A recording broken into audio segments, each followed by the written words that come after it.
In Surah Hud, there's many verses that we can discuss because of time constraints.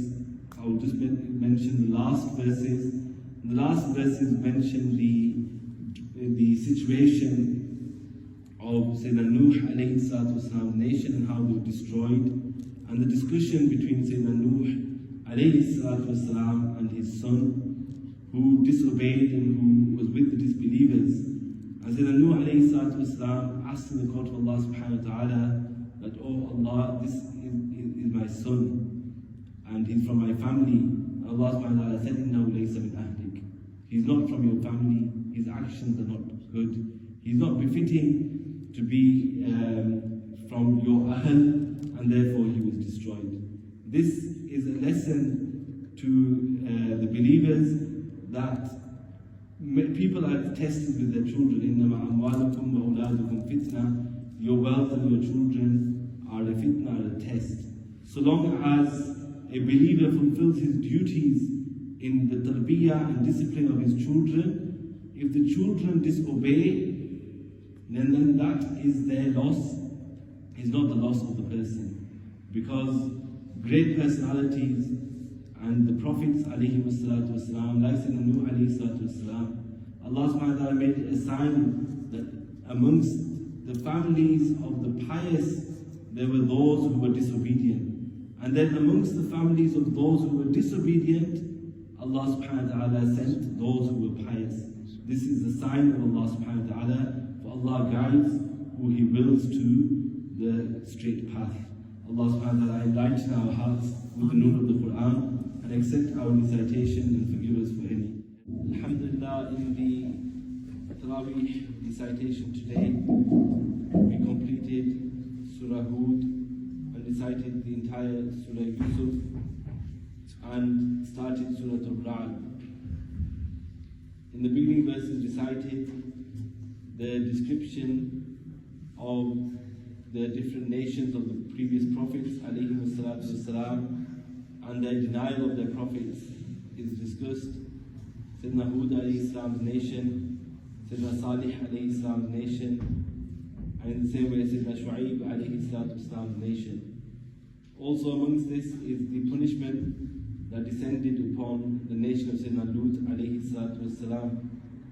And as Sayyidina Lut alayhi salatu wassalam was from the relatives of Sayyidina Ibrahim alayhi salatu wassalam, when the angels came to punish the nation of Sayyidina Lut alayhi salam, they came to Sayyidina Ibrahim alayhi salam first, and they gave glad tidings to Sayyidina Sarah, the wife of Sayyidina Ibrahim alayhi salam, of Sayyidina Ishaq alayhi salam, that she will be blessed with Sayyidina Ishaq, and after Ishaq, Yaqub, meaning Sayyidina Ishaq alayhi salam would have a son called Yaqub alayhi salam.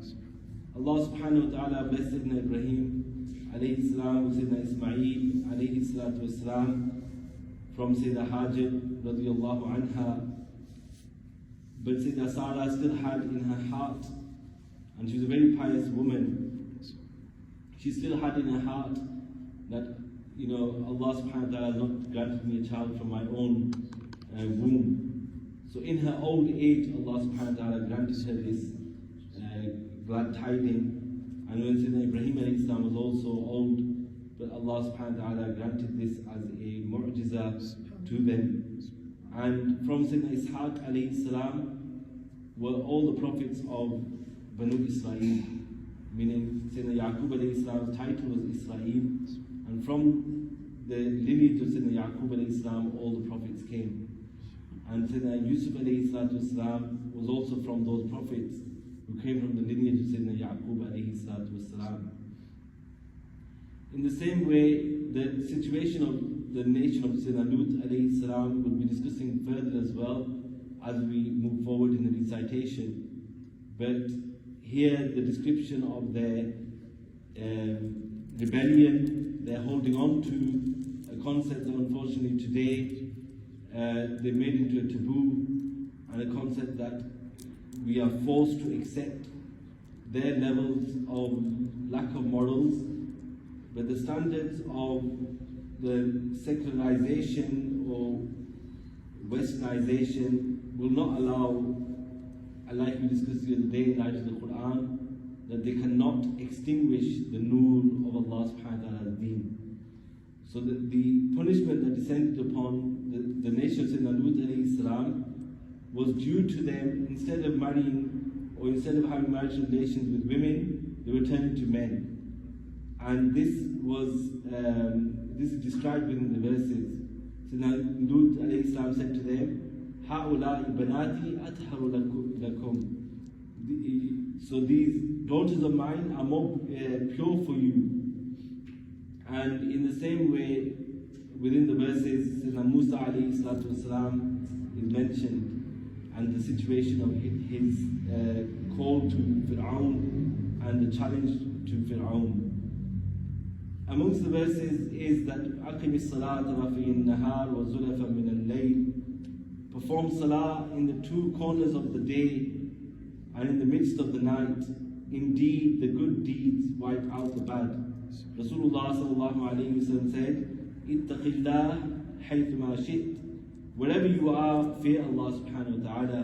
وَأَتْبِعِ السَّيِّئَةَ الْحَسَنَةَ. And follow a bad deed with a good deed. تَمْحُهَا. It will cancel it. So we are all in one way or another drowned in sins. And the way that we can remove the sins from our lives and from our accounts is by increasing the good deeds. And what greater opportunity could there be to wipe the sins away than this blessed month of Ramadan, where the good deeds, their reward is increased much more than the other months. Allah subhanahu wa ta'ala says, وَاسْبِرْ فَإِنَّ اللَّهَ لَا يُضِيعُ أَجْرَ الْمُحْسِنِينَ. And be patient, for indeed Allah does not waste the reward of those who do good.